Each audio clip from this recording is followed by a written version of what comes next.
금년도 우리 교회 표어를 가정선교사, 생활선교사라고 하는 표어를 잡았어요. 그 이유가 있습니다. 우리가 사실 교회가 위기다라고 하는데 사실 위기가 어디서부터 오느냐 생각해보니까 가정에서부터 오는 것 같아요. 가정에서 그런 위기가 오니까 우리가 사회 속에 나가도 그런 어려움이 연결이 확장이 되는 것이다 라는 생각이 들었습니다. 특별히 우리가 그리스도인으로 살면서 우리가 가정에서 어떻게 살아야 될까라고 생각을 할 때 저는 선교사로서 살아야 되겠다라는 생각이 들었어요. 그래서 오늘 말씀을 제가 가정선교사라는 제목으로 오늘 말씀을 시작을 하려고 합니다. 선교사는 문화가 다르고 언어가 다른 곳에 가서 복음을 전하는 사람을 보통 선교사라고 합니다. 그런데 옛날에는 그렇게 정의를 했는데 지금은 복음 가지고 사는 모든 분들이 같은 언어 문화권이든 또 다른 타 문화권이든 어디서든 복음을 전하면 다 선교사다라고 그렇게 말을 하고 있습니다. 그래서 선교가 지금은 내 문화, 네 문화가 없고 지금은 다 사람들이 섞여 살잖아요. 타지에 있는 사람들이 여기 한국에 와서 우리나라도 외국인 근로자가 너무 많아가지고 하루아침에 외국인 근로자를 추방시키면 우리나라 산업이 마비됩니다. 그 정도로 우리나라에 지금 외국인 근로자가 많이 들어와 있어요. 그래서 그분들이 하는 그 역할이 너무나도 중요한 일들을 하고 있는데 이제는 꼭 나가서만 선교를 하는 것이 아니고 이 안에서도 얼마든지 내가 사는 곳에서도 할 수가 있습니다. 특별히 오늘 말씀에서 보면은 사람들의 이름이 많이 나오죠. 오늘 말씀 보면 사람들의 이름이 많이 나오는데 제가 세보니까 3절에서 16절까지 바울이 언급한 사람들의 이름, 공식적으로 기록된 이름으로 기록된 사람들의 이름은 28명이 나옵니다. 그리고 나머지 이름은 구체적으로 알 수 없는 사람들이죠. 저희 집에 있는 교회들 이렇게 말하니까 누군지는 알 수 없죠. 5절 말씀에 또 10절 말씀에 아리스토블로의 권속 가족들이라고 하니까 이름을 모르죠. 또 11절 말씀에 주 안에 있는 자들 이렇게 하니까 또 이름을 알 수 없죠. 또 14절 말씀에 그들과 함께 있는 형제들 복수로 표현하는데 누군지는 알 수는 없어요. 그런데 사람들은 아마 이 편지를 읽은 사람들은 얼굴이 이렇게 딱 떠올랐을 거라는 생각이 듭니다. 또 15절 그들과 함께 있는 모든 성도들 이렇게 소개되고 있어요. 근데 이 사람들 모두가 공통점이 하나 있는데 그리스도 예수 안에 있는 사람들, 믿음의 사람들이라는 것입니다. 그래서 이 사람들의 이름을 일일이 부르면서 바울이 문안해달라 부탁해요. 문안하라라고 부탁하죠. 그래서 오늘 말씀에 문안하라라는 그 동사가 계속 반복돼서 나타나고 있어요. 성경에서 이렇게 문안에 대해서 많이 말한 본문은 여기밖에 없습니다. 그래서 왜 그렇게 문안을 많이 이야기하는가? 그리고 문안이 가지고 있는 효과가 뭐길래 그렇게 문안을 강조하는지 한번 생각을 해 보았습니다. 16절 말씀 보면 문안하는 사람들이 어떻게 문안해야 되는지 잘 말씀하고 16절에 이렇게 기록되어 있죠. 여러분 거룩하게 입맞춤으로 서로 문안하라. 문안이 그냥 겉으로 되는 문안이 아니고 그냥 형식적으로 하는 문안이 아니고 거룩하게 입맞춰라. 정말 그 진심으로 서로 문안하라는 것이죠. 그래서 그 서구의 문명은 문안은 인사 문안은 여러분 입 맞추는 것도 이렇게 볼에다가 이렇게 입을 맞추는 것도 인사잖아요. 그래서 우리 문화는 그렇지 않잖아요. 그런데 서양은 되게 일반화되어 있습니다. 공식적인 석상에서 서로 인사할 때 그냥 얼굴을 맞대면서 인사하는 그런 모습을 볼 수 있죠. 그런 문화가 이제 서양에는 있는데 거룩하게 입맞춤으로 이 로마 사람들도 이 볼에다가 서로 볼을 맞대면서 인사를 했던 것 같습니다. 근데 진지하게 중심으로 인사하라라는 거죠.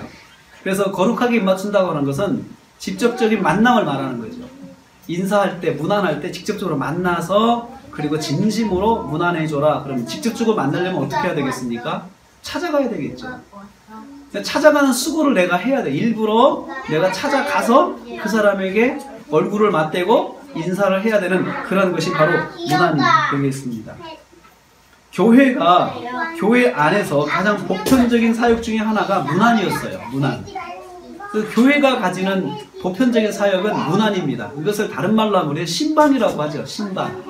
신방이라고 교회는 그것을 제도로 만들었는데 사실은 문안하는 것이 신방의 목적입니다. 그래서 문안한다는 말은 직접적으로 만나든지 간접적인 방법을 통해서 그 사람을 만나고 그 사람에게 안부를 묻고 그 사람의 형편을 알아보고 그리고 그 사람과 함께 공감해주고 하는 것이 그것이 문안입니다. 문안하는 모습은 가족사회에서 일반화된 생활습관이죠. 이건 문안은 원래 가족 공동체 안에서 있는 일입니다. 그래서 우리 어렸을 때 보면은 꼭 아침에 일어나면은 할머니한테 가서 할아버지한테 가서 인사를 합니다. 할머니 할아버지 안녕히 주무셨어요 하고 인사를 하죠. 인사하게 하죠. 그리고 또 학교 갈 때도 꼭 먼저 어른에게 인사를 하고 아버지 어머니에게 인사하고 그렇게 학교를 갔습니다. 그 문안하는 것이 이런 가족 공동체의 기본적인 문화입니다. 그런데 그것을 교회로 가져와서 교회 안에 성도들끼리 서로 그렇게 문안하라고 하는 것이에요. 그러면 우리가 알 수 있는 건 교회가 가족이라는 거예요. 교회가 가족이라는 거예요. 성도들끼리 서로 가족이라는 거죠. 영적인 가족인 것을 강조하고 있어요. 우리는 사실은 하나님을 아버지라고 해요. 하나님 아버지를 섬기는 영적인 가족이에요. 그래서 교회 안에서는 사실은 피를 나는 형제는 아니지만 예수 그리스도를 믿는 믿음 안에서 사실 형제 자매라고 부릅니다. 그래서 교회 안에서 가장 좋은 표현이 형제님 자매님이에요. 형제님 자매님. 집사님, 권사님, 장로님보다 더 좋은 표현은 형제님입니다. 형제 자매. 형제 자매. 그런데 여러분 형제 자매라는 표현이 이단들이 다 가져갔어요. 좋은 성경적인 표현은 이단들이 다 가져갔어요. 그래서 너무나 어떤 곳 가서 형제님, 자매님 너무 부르면은 갑자기 그런 생각이 들어요. 여기 혹시 이단 아니야?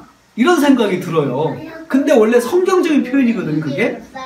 교회 초대 공동체는 형제자매라고 불렀어요, 형제자매.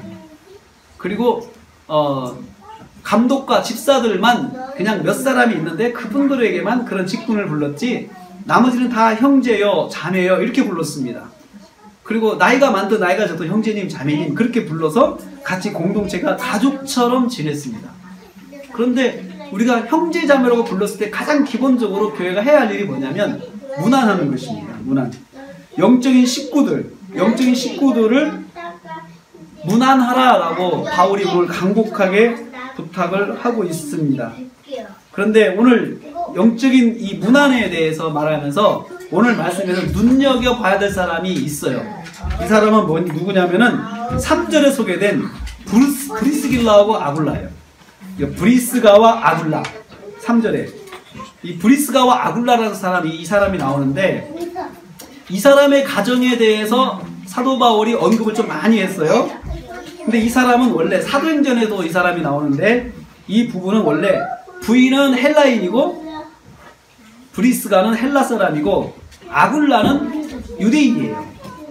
그러니까 서로 국제결혼한 거죠. 이 두 사람이 결혼을 했는데 이 두 사람의 직업은 천막을 만드는 일이에요. 천막, 텐트메이커라고 해요. 텐트메이커인데 이 두 사람은 바울을 고린도에서 만나게 됐어요. 이 고린도에서 만나게 된 계기가 이 브리스가와 아굴라가 천막을 이제 로마에서 천막 사업을 했는데 황제가 유대인들을 다 추방 명령을 내렸어요. 앞으로 48시간 안에 우리 로마에 사는 유대인들은 다 떠나라. 유대인들 다 떠나라. 그렇게 추방령을 내렸어요. 그래가지고 아굴라가 유대인이기 때문에 이 하루아침에 이 사업을 다 접고 고린도로 내려왔어요. 근데 그 고린도에서 사도 바울을 만난 거예요. 그런데 여러분 텐트메이커가 당시에는 군수산업이었습니다. 군수산업. 로마 군단이 어디든지 확장을 하면 제일 먼저 막사를 짓는데 거기에 필요한 게 텐트였어요. 그러니까 이 브리스길라와 아굴라의 이 사업은 굉장히 로마의 번창과 함께 굉장히 융성했던 사업을 하고 있었어요. 텐트가 너무 잘 팔리는 거죠. 로마가 계속 전쟁을 해가니까요. 가는 곳마다 텐트가 필요하고 또 로마에 이제 그 군인들이 가면은 거기에 따르는 여러 가지 산업이 같이 따라갑니다. 따라가서 그 막사 주변에 주둔지 주변에서 군인들에게 필요한 것들을 공급해 주는 일을 하는데 그 중에 하나가 천막이었어요. 천막. 그래서 아주 돈을 많이 벌고 살았던 사람이었습니다. 그래서 이 사람이 4절 말씀에 보면은 특별히 이 사람은 어떻게 살았냐면 그들은 내 목숨을 위해 자기 목까지도 내놓았다. 이 두 사람은 사도 바울을 헌신적으로 섬겼어요. 자기들이 가진 물질을 가지고 사도 바울을 헌신적으로 섬겼던 것입니다. 그래서 또 사도 바울만 섬긴 게 아니에요. 거기 보면 그 자기 집에 5절 말씀에 저희 집에 있는 교회라고 했죠. 저희 집에 있는 교회. 그래 자기 집이 크니까 그 집에서 모임을 갖는 거예요. 성도들이 모임을 갖고 항상 그 브리스가와 아길라 집에는 사람들이 북적거렸어요. 그래서 거기서 모임을 가져서 거기를 교회다라고 했습니다. 교회. 그래서 집에서 교회가 모일 수 있도록 헌신하였고 또 자기 집에는 성도들이 항상 많았고 그 성도들이 오면은 그냥 있다 갑니까? 밥 먹어야 되죠. 그렇죠? 차 마셔야 되죠. 교제하려면 간식이 있어야 되죠. 그걸 다 이 브리스가와 아굴라가 거의 준비를 하는 거예요. 거의 부담을 하는 거죠. 또 성도들이 올 때 또 반찬도 가져오고 이렇게 해가지고 모임을 오겠지만 메인 디시는 브리스가와 아굴라 집에 준비를 해야 되겠죠. 항상 그 집에는 사람들이 많았고 거기에서 모이면 사람들이 예배를 드렸던 것입니다. 근데 자세히 말씀을 보면 저희 집에 있는 교회라고 했는데 거기에 교회가 있는데 교회가 건물이 아니고 사람인 것을 알 수가 있어요. 왜냐하면 교회에게 문안하라라고 하는 걸 보면 문안의 대상은 인격적인 대상이잖아요. 그렇죠? 인격적인 대상에게 문안한다고 그러지 우리가 바위한테 문안한다고 합니까? 그것은 우상숭배라고 하죠. 그것을 비인격체를 인격화하는 것이 우상입니다. 우상인데 거기 교회가 그럴 리가 없잖아요. 비인격체에게 문안하라고 할 수는 없잖아요. 그래서 보면은 그 교회에게 문안하라고 하는 거 보면은 그 안에 있는 사람들이 교회인 것이에요. 사람들이. 그래서 사람들에게 문안하라고 하죠. 고린도전서 1장 2절에 보면은 교회에 대해서 잘 설명하고 있어요. 1장 2절에 이렇게 표현되어 있습니다. 고린도에 있는 하나님의 교회. 이렇게. 고린도의 하나님의 교회인데 곧 교회 설명하기를 그리스도 예수 안에서 거룩하여진 사람들이에요. 성도라 부르심을 받은 사람들, 성도가 교회라는 거죠. 또 각처에서 우리 주 예수 그리스도의 이름을 부르는 사람들. 교회는 사람이에요. 교회는 사람이에요. 교회는 사람들의 모임이 교회예요. 그래서 여러분 성경에서 한 번도 건물을 교회로 하지 않았어요. 교회는 바로 저와 여러분이 교회입니다. 그래서 한 가지 꼭 기억해야 할 것은 사람이 교회이기 때문에 교회를 소중하게 여겨야 된다라고 하는 것은 사람을 소중하게 여겨야 된다는 거죠. 성도를 소중하게 여겨야 된다는 거죠. 한 사람 한 사람을 소중하게 여겨야 되는데 왜 그러냐? 그 사람이 교회예요. 교회. 그리고 교회가 모인 곳이 또 모임으로서 교회예요. 그리고 그 교회가 모여 있는 곳이 바로 예배당이에요. 건물은 예배당이라고 합니다. 왜냐하면 교회가 모여서 제일 먼저 해야 할 일이 예배이기 때문에 그렇습니다. 그래서 예배당이라고 하지 거기를 교회라고는 하잖아요. 그래서 건물에 보통 예배당 건물을 지면 건축을 하면은 거기다 표현을 그렇게 해요. 나라 교회 예배당 이렇게 써요. 건물에다가 교회라고는 쓰진 않아요. 그래서 그것을 구분해서 잘 쓰는 교회는 그 교회는 뭐든 성경적인 그런 그 백그라운드를 가지고 있다는 거예요. 그런데 그렇지 못한 교회는 그냥 건물에다가 교회라고 붙여놓고 있어요. 건물이 교회라는 거죠. 그럼 건물을 거룩하게, 건물을 소중하게 여긴다는 거예요, 거기는. 그래서 우리가 이제 그런 이야기를 해요. 그 안에 있는 성도가 교회고 성도가 소중하니까 건물은 수단이죠. 건물은 수단이고 건물은 얼마든지 용도가 바뀔 수는 있어요. 그런데 그 건물이 교회가 되는 것은 그 안에 성도가 있기 때문이에요. 교회가 있기 때문에 그 건물이 교회라는 소리를 듣지 성도가 없으면 거기는 건물이 아니에요. 교회가 아니에요. 유럽에 가면은 영국 교회가 이슬람이 다 영국 교회를 삽니다. 지금 영국 교회가 건물은 큰데 성도가 5사람, 6사람. 그것도 할머니, 할아버지밖에 없어요. 그럼 건물 유지가 안 되는 거예요. 전기세도 못 내죠. 관리비도 못 내죠. 유지가 안 돼. 세금도 못 내는 거예요. 그러니까 교회가 팔리는 거예요. 교단에서 교회를 내놔요. 근데 그 교회를 누가 사느냐? 이슬람들이 사요. 오일머니로 이슬람들 사가지고 십자가를 끊고 거기다 반달을 달아놔요. 그러면 거기가 이슬람 사원이 되는 거예요. 전에는 교회였지만. 왜요? 그 안에 교회인 성도가 한 사람도 없는 거예요. 그리고 이슬람이 그 속에 들어가서 예배를 드리는 거예요. 그래서 교회는 건물이 아닌 거예요. 얼마든지 건물은 용도가 바뀔 수가 있기 때문에 그렇습니다. 그런데 오늘 말씀에서 교회들에게 문안하라 라고 하는 걸 봐서 그 안에 브리스길라와 아굴라의 집안에 교회인 성도들이 많이 들어가 있어서 거기에서 모임을 갖고 있고, 그리고 거기를 사도 바울은 교회다라고 이야기했어요. 가정에서 교회로 모이는 거예요. 이걸 통해서 볼 때 가정교회가 성립이 되는 거예요. 가정교회. 가정교회. 우리 가정이 교회라고 하는 거예요. 내가 예수 믿으면 예수 믿는 내가 있는 그곳은 교회인 거예요. 내가 예수를 믿으면 예수 믿는 내가 있는 우리 집은 교회가 되는 거예요. 교회가. 왜냐하면 내가 있기 때문에 그렇습니다. 교회인 내가 있기 때문에. 그래서 가정교회가 되는 것을 우리는 알 수 있어요. 이 가정교회의 기본적인 섬김이 무엇인가? 오늘 말씀하고 있는 것이 바로 그거예요. 가정교회 안에서 기본적인 섬김은 문안이에요. 문안. 그래서 문안이 그렇게 강조가 많이 되고 있어요. 우리가 가정교회로 모여서 기본적으로 뭘 하고 살아야 되냐? 가정교회 안에서 그럼 가정이 교회라고 여기서 뭘 해야 될까? 우리가 교회처럼 예배를 4시간 드려야 되는 것이 그 가정교회로서 모습일까? 그것도 물론 필요합니다. 그런데 가정교회로 모여가지고 우리가 여기가 교회다라는 것을 보여주는 가장 기본적인 생활 문화는 뭐냐면 문안하는 것입니다. 문안하는 것은 진정한 가정교회를 이룰 수 있는 그 기본이 되는 것이에요. 근데 여기가 교회다라고 하면서 문안이 없으면 그건 교회의 기본적인 것을 망각하는 것이에요. 문화는 가정에서의 기본적인 문화이듯이 가정교회에서도 문화는 기본적인 문화가 되는 것입니다.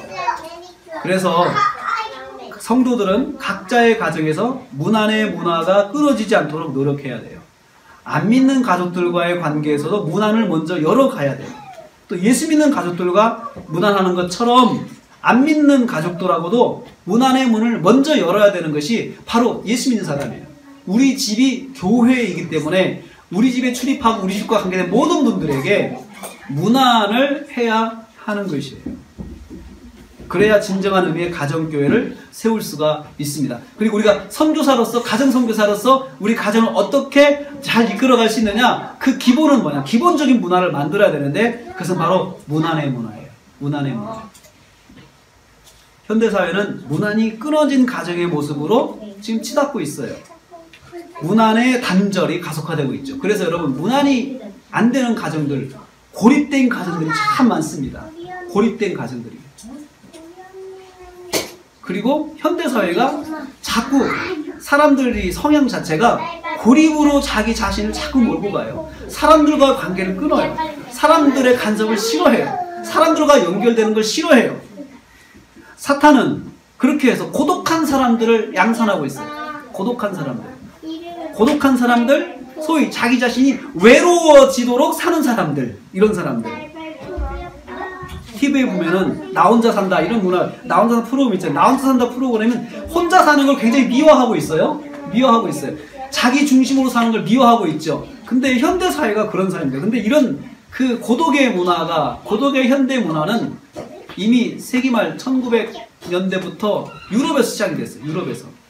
유럽에서 프랑스, 독일, 영국 이런 데서 그 사람들에서 산업화가 진행되면서 그 다음에 생활 수준이 높아지고 나서 사람들이 그 다음에 빠지게 된 게 뭐냐면 고독의 문화예요.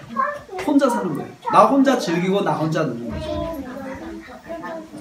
사탄은 인간을 고독하게 만듭니다. 스스로 고독에 빠지게 하고 고독을 벗어나고자, 그럼 그 고독한 그 모습을 벗어나고자 일탈과 범죄의 유혹에 빠지게 하는 게 사탄이에요. 이 사람들이요, 갑자기 뭔가를 일을 저지르는 사람들이 있는데 고독한 것을 극복하려고 사람들이 몸부림을 치는 거예요. 몸부림을 치는 거예요. 그래서 현대사회에 있는 사람들이 범죄를 보면은, 아니, 저 사람이 저런 걸 할 이유가 없는데 범죄를 일으킨 거예요. 그 사람들이 왜 그럴까요? 고독을 헤쳐나가고자 몸부림치는 것이죠. 지속적인 고독의 고통을 한 번에 극복하고자 시도하는 것이 바로 범죄적인 현상이죠. 비정상적인 삶을 살아서 극도의 쾌감을 추구하도록 요구하는 거예요. 혼자 살면서 그 고독을 어떻게 비정상적인 삶으로 그 고독을 이겨내려고 몸부림치게 만드는 것이에요. 연말에 전국의 극장가를 강타한 보헤미안 랩소디라는 영화가 아직도 진행 중에 있죠. 그런데요, 그 영화의 주인공인 프레디 머큐리라고 하는 사람인데, 이 사람은 금세기 말 유럽을 전염병처럼 앓게 했던 전통과 기존의 윤리 도덕을 죽여버리자는 메시지를 이 사람이 던지고 있는 사람이에요. 사실은 그 프레디 머큐리의 사람들이 열광하는 이유가 그 당시 70년대, 60년대, 70년대, 80년대 그때 유럽의 젊은이들이 한참 빠졌던 그 유행이 뭐냐면 기존의 전통과 기존의 윤리와 도덕을 무시하는 거예요. 그걸 다 깨버리는 거예요. 그리고 나 중심으로 사는 거죠. 내가 원하는 대로 살고 싶은 거예요. 그래서 영화에서 저는 영화를 보면서 프레디 머큐리를 가만히 제가 관찰을 하면서 느낀 게 뭐냐면, 이 사람이 지독하게 고독하다는 거예요. 고독한 삶을 사는 거예요. 인기가 높아질수록 고독에 빠져드는 프레디 머큐리라는 그 사람이 거기서 보이게 되는데, 그 사람은 그 고독을 어떻게 탈출을 하냐면 자기가 새롭게 만든 음악을 통해서 고독에서 벗어나가서 몸부림치는 거예요. 그리고 그 사람이 또 하나 본 것은 그 동시대의 사람들이 자기처럼 고독한 사람들이 많다는 걸 이 사람이 알았어요. 자기와 공감할 사람들이 많다는 걸 알기 때문에 이 사람이 거기에서 그 음악을 만들어서 새로운 장르, 새롭게 독창적인 음악을 이 사람이 만들어내요. 항상 기존의 프레임을 항상 깨고 새로운 음악을 만들어내는데, 이 사람은 그것을 통해 자기가 카타르시스를 느끼는 거죠. 그 음악의 절정이 뭐냐면 보헤미안 랩소디라는 음악이에요. 보헤미안 랩소디라는 음악인데, 이 음악에 대해서 처음에 기존의 평론가들은 아무도 그 음악을 이해해 주지 않았습니다. 거기다가 오페라를 비롯한 다양한 장르의 음악을 결집시켜가지고 그 음악을 만드니 이해를 할 수 없는 거예요, 사람들이. 그러니까 평론가들은 악평을 했어요. 곡 자체를 무시하고, 누가 요즘 세상에 그 진지한 오페라를 들으면서 그 노래를 듣겠냐라고 하면서 한 사람도 동의해 주지 않았어요.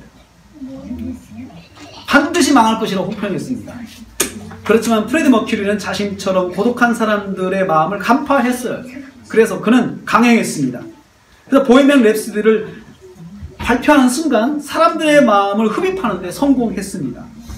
아름다운 멜로디와 함께 시작하는 노래 가사의 음악은 음악의 노래 가사는 참으로 섬뜩합니다.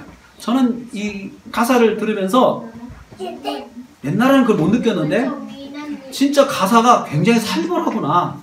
살벌한 가사를 아름다운 선율로 담아가지고 시작을 하는데 사람들이 열광합니다. 근데 그 가사가 뭔지 아세요? 마마 just killed a man. 내가 사람 한 사람 죽였어요. 한 남자를 죽였습니다. 이렇게 시작해요. 한 남자를 죽였다고 엄마한테 고백하는데 사람들이 그 가사에서 열광을 하는 거예요. 야, 잘했다 그런 거잖아요. 깜짝 놀랐어요. 그럼 계속 이렇게 돼요. Put a gun against his head.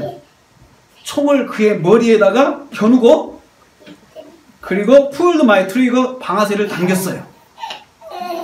그게 가사예요. 그게 보헤미안 랩소디의 처음 가사예요. 그리고는 그 다음 뭐라? Now he is dead. 그는 죽었습니다. 한 남자를 총으로 쏴서 죽였다는 이야기잖아요.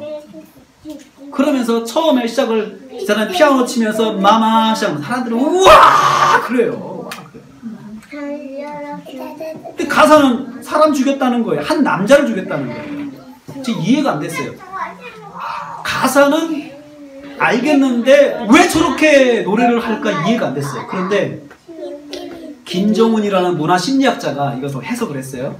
문화심리학자가 이것을 분석을 했는데 여기서 프레디 머큐리가 죽였다고는 한 남자는 아버지로 해석하는 것이 맞대요. 그러니까 아버지를 내가 죽여버렸다는 이야기예요. 내가 아버지를 죽여버렸어요. 엄마, 내가 아버지를 죽여버렸어요. 그 가사예요. 근데 당시 유럽에서 아버지라고 하는 것은 당시 세대 아버지라고 하는 것은 전통과 권위를 포함해서 젊은이들을 억압하는 모든 종류의 윤리와 도덕을 일컬을 때 그냥 아버지라고 표현했어요. 당시에 우리를 억압하는 전통, 우리를 억압하는 윤리, 우리를 억압하는 여러 기존의 질서들을 그냥 아버지 같다 이야기하는 거야. 아버지같이 말이야. 맨날 간섭해. 아버지처럼 다 여겼던 거예요. 그래서 프레디 머큐리가 내가 한 남자를 죽였다라고 했을 때 사람들이 열광하는 게 바로 그거예요. 난 전통과 질서를 나는 죽여버렸다는 거예요. 나는 내 이제부터 자유롭게 살고 싶다는 거예요. 나는 이제 내 마음대로 살고 싶다는 거예요. 그래서 거기에 있는 젊은이들이 열광을 하는 거예요. 맞아. 나도 그렇게 살고 싶어. 그 말인 거예요. 이 노래는 독신, 이혼, 비혼, 자유의 열매인 고독을 삶의 주축으로 한 세기를 살아온 유럽의 젊은이들을 열광하게 한 것이에요. 유럽의 젊은이들. 저는 이 영화를 보면서 만약에 이것이 이런 의미를 알고 우리나라 사람들이 열광을 하고 있다면 이건 우리한테도 심각한 문제가 되는 거예요.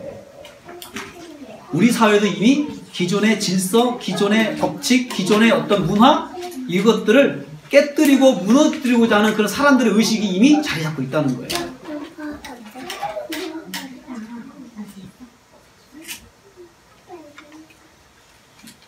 왜 사람들이 이렇게 열광하고 왜 이렇게 사람들이 기존에 있는 것들을 깨뜨리려고 할까요? 당시 철학자들은 그것을 소의 고독이라고 봤어요. 고독한 인간이 그것을 일탈하고 싶어서 몸부림치는데 기존의 질서를 거부하고 내 마음과 내 생각대로 살고자 한다는 것이죠. 그것이 어디서부터 시작된지 아십니까? 저는 그렇게 봤어요. 무난히 끊어진 현대사회 사람들이 고독에 빠지게 되면서 그런 문화 속에 빠져들게 되었다는 거죠. 여러분, 우리가 식구들끼리도 문안을 끊을 수 있죠. 식구들끼리도. 싫으면 내가 문안을 끊어. 그럼 문안이 끊으면 어떻게 돼요? 그 사람은 가족들과 떨어져 고립되게 살겠어요. 그러면 그것이 전부가 아니에요. 그 사람이 가족들과 떨어져 고립돼 살면서 시간이 지속되면서 어떤 일이 생겨나느냐? 그 사람이 고독의 병에 들게 돼요. 그리고 그 사람은 그 고독에서 헤어나고자 무엇을 시도하느냐? 뭔가 획기적인 어떤 일탈을 꿈꿔요. 획기적인 일탈. 그래서 고독한 사람들이 빠지게 되는 것은 보면은 어떤 충격적인 어떤 취미라든지 굉장히 고독한 어떤 사람들을 좀 자극하는 취미라든지 이런 거예요. 저는 나 혼자 산다에서 어떤 가수가 그 사는 걸 봐요. 이 사람 나이가 50이 넘었는데 보면은 굉장히 엉뚱한 일을 해요. 저는 그건 고독이라고 봐요. 이 사람이 고독하니까 보통 취미로 만족은 안 되는 거예요. 크리스마스 트리를 만드는데 소주병을 막 몇백 개를 싸가 트리를 만들어요. 그리고 혼자 그 열광, 너무 멋있지 않냐? 너무 감동적이지 않냐? 그러면서 사람들을 불러다가 막 소개를 해요. 그게 뭐가 멋있어? 근데 자기는 그것을 굉장히 멋있다고 보는 거예요. 그리고 남들이 하지 않는 일에 취미를 해요. 취미 생활을 막 하면서, 근데 그것은 지독하게 고독한 사람이 자기의 어떤 고독을 깨기 위해서 표현하는 일종의 일탈입니다. 그것이 어디 시작됩니까? 자기 자신이 사람들과 모든 것을 끊고 문안을 끊고 살 때 발생하는 것이죠. 사도 바울은 로마서를 마무리하면서 교회 공동체가 환난과 핍박 가운데 있으면서도 굳게 설 수 있는 길을 무난의 삶으로 제시하고 있어요. 앞으로 핍박이 계속 올 텐데, 교회가 사회 속에서 많은 핍박을 받을 텐데, 이럴 때 우리가 어떻게 감당할 수 있느냐? 바로 무난으로 봤어요. 사도 바울은 이 로마서를 기록하고 얼마 안 있어 순교하게 되었습니다. 그리고 이 로마서를 성도들이 읽으면서 초대교회가 이후에 300년의 핍박을 이겨나가게 됩니다. 예수님을 주로 고백하는 성도가 있는 집은 곧 교회인데, 교회가 있기 때문에 그 집이 교회가 되는 것이죠. 그런데 그 교회 안에서, 가정교회 안에서 성도가 가족을 잘 섬기는 길은 바로 문안입니다. 문안을 통해서 가족이 고독의 길을 빠지지 않도록 도와야 되는 것이죠. 그리고 문안을 통해서 가정을 가정되게 만들어 갈 수가 있는 것입니다. 오늘 문안하는 말씀의 동사는 능동형입니다. 의지적으로 노력하는 것이에요. 내가 노력해서 문안하는 것이죠. 누가 시켜서 문안하는 것이 아니고 내가 먼저 문안하는 것이고, 또 환경이 되지 않아도 문안을 해야 되는 것이고, 또 기분이 나빠도 문안해야 되는 것이고, 그 문안을 단절시키면 안 된다는 거예요. 노력하라는 거죠. 여러분, 그렇지만 문안하는 거 정말 노력해야 되는 거죠. 노력하지 않으면 안 됩니다. 정말 내가 먼저 열어야 되는 거이기 때문에 노력이 필요합니다. 어떤 때는 내 몸이 따르지 않을 때가 있어요. 어떤 때는 기분이 나쁠 때가 있어요. 어떤 때는 하기 싫을 때가 있어요. 그래도 이어나가야 되는 사람이 바로 성도입니다. 성도는 가정 안에서, 가정교회 안에서 문안을 통해서 가족들을 섬기는 삶을 살아야 되는 사람이에요. 저는 그래서 오늘 말씀을 통해서 저와 여러분들에게, 우리 성도들에게 어떻게 문안할까? 어떻게 문안해서 내가 성도들을 섬길 수 있을까? 세 가지를 생각해봐. 첫째, 매일 가족과 문안 인사를 하자. 매일 가족과 문안 인사를 하자. 아이들이 자고 일어나면은 잘 잤니? 잘 있어? 좋은 꿈 꿨니? 부부간에도 잘 잤습니까? 서로 인사하고, 자녀도 부모에게 문안 인사하는 거죠. 서로 인사하는 거죠. 그거 어려운 일 아니거든요. 잘 주무셨어요? 인사하는 거죠. 문안 없이 하루를 시작하는데 익숙하지 않도록 노력해야 됩니다. 문안해서 하루를 시작하도록 노력을 해야 되는 것이죠. 먼저 내 집안에 있는 식구들에게 문안할 줄 알아야 합니다. 그리고 5절 말씀이 이렇게 말하죠. 집에 있는 교회에게 문안하라. 집에 있는 교회에게 문안하라. 집안에 있는 식구들께 서로 문안하는 것 익숙해져야 됩니다. 이건 굉장히 쉬우면서도 우리가 잊기 쉬운 모습입니다. 둘째로, 문안은 생활의 섬김으로 이어져야 됩니다. 그냥 문안은 단순한 인사로 끝나가는 것이 아니고, 문안했을 때는 그 다음에 이어지는 삶이 있어야 돼요. 삶이 있어야 돼요. 문안하고 서로 돌봐주고 아껴주고 참아주고 견뎌주고 붙잡아주고 하는 삶이 따라야 되는 거죠. 문안이 만약에 그 삶이 따르지 않으면 문안은 정말로 립서비스입니다. 립서비스죠. 고넬료라고 하는 로마인이 사도행전에 소개되었는데요. 이 고넬료는 가정선교사로 가정을 잘 섬기고 가정을 믿음으로 이끌었던 사람으로 알려져 있습니다. 사도행전 10장 2절에 보면은 이 고넬료에 대해 이렇게 말하고 있어요. 그는 경건하여 온 집안과 더불어 하나님을 경외했다라고 했어요. 하나님을 경외했다. 그는 경건하여. 고넬료는 경건한 사람이었습니다. 하나님과 가까이 하려고 노력했던 사람이었습니다. 항상 하나님 말씀을 가까이하여 하나님 말씀대로 살고자 노력했던 사람이었고, 그는 그래서 온 집안 사람들도 함께 섬길 수 있도록 섬겼습니다. 하나님을 경외할 수 있도록 섬겼는데, 저는 궁금했어요. 어떻게 이 사람이 시작했을까?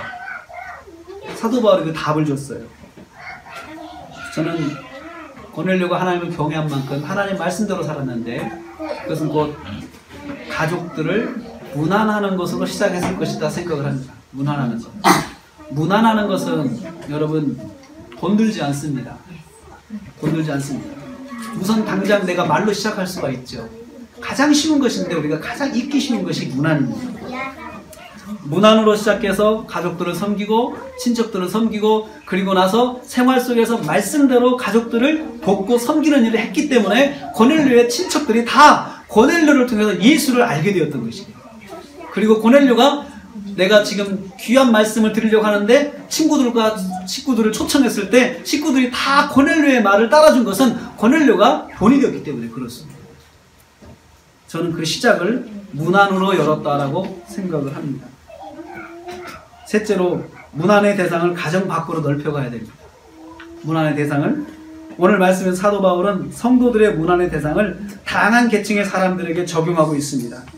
우리 가정의 식구들에게만 문안하는 것이 아니고 우리 가정 밖의 지체들에게도 문안의 삶을 살 것을 권면하고 있습니다. 영적인 형제자매들에게 확대해야 된다는 거죠. 그래서 7절 말씀에 보면 안드로니고와 유니게가 나오는데 이 사람은 헬라인입니다.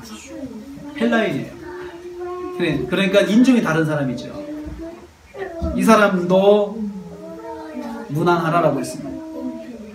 8절 10절에 보면 암블리아 또 우르바노 스다구 아벨레 이 사람들은 당시 노예들에게 붙이는 흔한 이름이 이런 이름이었대요. 우르반 개똥이 소똥이 뭐 이런 식으로 내내는 노예를 그렇게 불렀거든요. 이름으로 안 부르고 그냥 개똥아 소똥아 이렇게 불렀거든요. 그런데 그런 식의 천박한 이름이 바로 이런 이름이에요. 암블리아 우르바노 스다구 아벨레 이런 사람은 노예에게 붙이는 이름인데 그들에게도 문안하라는 거예요. 신분을 따지지 말고 문안하라라고 권면을 했죠. 또 아리스토블로는 헤롯 왕의 손자이고 또 헤롯 아그리파 1세의 형제라고 해요. 이 사람은 귀족입니다. 근데 이 사람에게도 문안하라 이거죠. 그러니까 따지지 말고 노예에게 문안하고 또 헬라인에게도 문안하고 귀족에게도 문안하고 성도가 이렇게 구성이 되어 있는데 서로 차별하지 말고 문안하라는 거예요. 문안은 가족들끼리 문안이 1차적으로 이루어져야 되고 그 다음에 또 가족과 관계된 친척들과 이어져야 되고 그 다음에 교회 밖의 성도들에게도 이어져야 된다는 것이죠. 그리고 12절에 보면 버시라고 하는 사람은 버시는 영어로 페르시아 여자를 버시라고 했어요. 페르시아 여자가 교회 안에 있었다는 거예요. 페르시아 출신 지금 이란 쪽에 있는 그 사람이 그 사업상으로 로마에 왔던 모양이죠. 그 사람에게도 문안하라라고 이야기를 했어요. 성도들의 문안은 기본적인 섬김의 모습입니다. 식구들끼리 모였을 때 거창한 것 할 수 있으면 더 좋죠. 그렇지만 가장 기본적인 문안의 섬김을 하지 못하면 우리가 가정 안에서 가정 선교사의 역할을 할 수가 없어요. 내가 먼저 문안하는 사람이 안 되면 내가 가지고 있는 복음이 아무 가치가 없어진다는 거예요. 아무 가치가 없어진다는 거예요. 문안의 삶에서 우리가 기억해야 할 것이 있습니다. 문안의 섬김은 희생이 필요하다는 거죠. 지속적으로 항상 문안하는 삶을 적용하는 것은 결코 쉬운 일이 아니기 때문에 그렇습니다.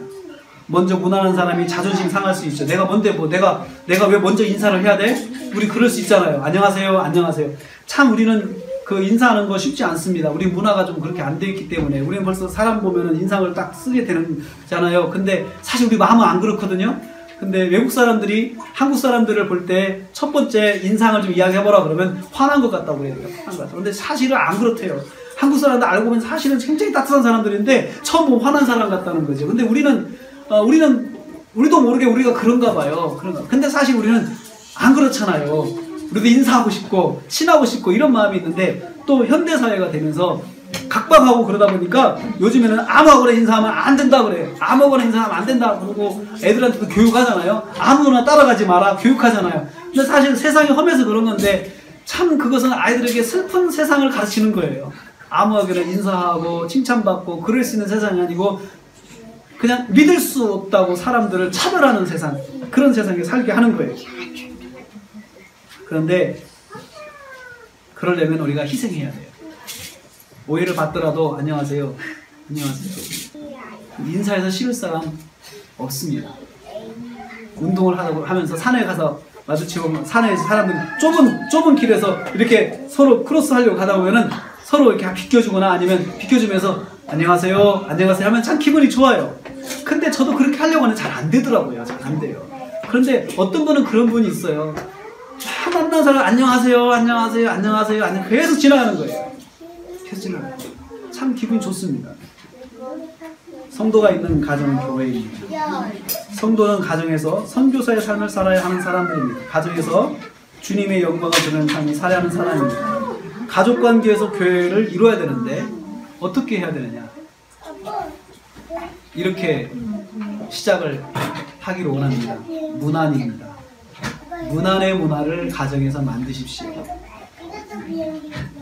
문안을 이렇게 합시다. 첫째, 매일 가족들과 문안 인사를 합시다. 그리고 문안은 생활의 섬김으로 이어져야 됩니다. 그냥 인사만 하고 그 다음에 아무것도 안 하면은 인사 자체가 말로만 하는 인사라고 생각하죠. 그러나 실제적으로 인사하면서 문안하면서 또 구체적으로 뭔가 돕고 같이 기도해주고 또 들어주고 이런 것이 따라야 문안이 된다는 거죠. 셋째로 문안의 대상을 가정 밖으로 넓혀야 됩니다. 가정 밖으로 문안을 넓혀야 됩니다. 여러분 한번 생각해 봅시다. 우리 식구들 중에서 스스로 고독에 빠져있는 식구가 있습니까? 우리가 그분이 고독에서 헤어나도록 도와야 됩니다. 그게 문안입니다. 거창한 문안이 아니고 짧은 문자부터 시작하는 것이 좋을 것 같아요. 그러나 현대사회가 자꾸 사람을 고독하게 만드냐, 고독에 빠지게 해요. 혼자 살게 해요. 스마트폰 하나면 심심하지가 않잖아요. 그런데 그것이 함정입니다. 함정입니다. 이것을 놓고 식구들하고 인사를 해야 되고 식구들과 문안을 해야 되는데 그 문안을 우리 그리스도인이 만들어야 돼요. 우리가 가정 선교사로서 어떻게 내가 선교를 감당할 수 있느냐 쉽게 시작하기를 원합니다. 문안으로 시작합시다. 문안으로 열어가는 선교사, 가정 선교사. 그렇게 돼서 저와 여러분이 속한 가정이 아름다운 가정, 고독한 사람이 없는 가정, 그리고 고독에 빠진 사람이 고독을 헤어나는 가정. 그렇게 돼서 우리 사회가 밝아지는, 우리를 통해서 밝아지는 그런 모습을 기대하는 저와 여러분 되시길 주님의 이름으로 축복합니다.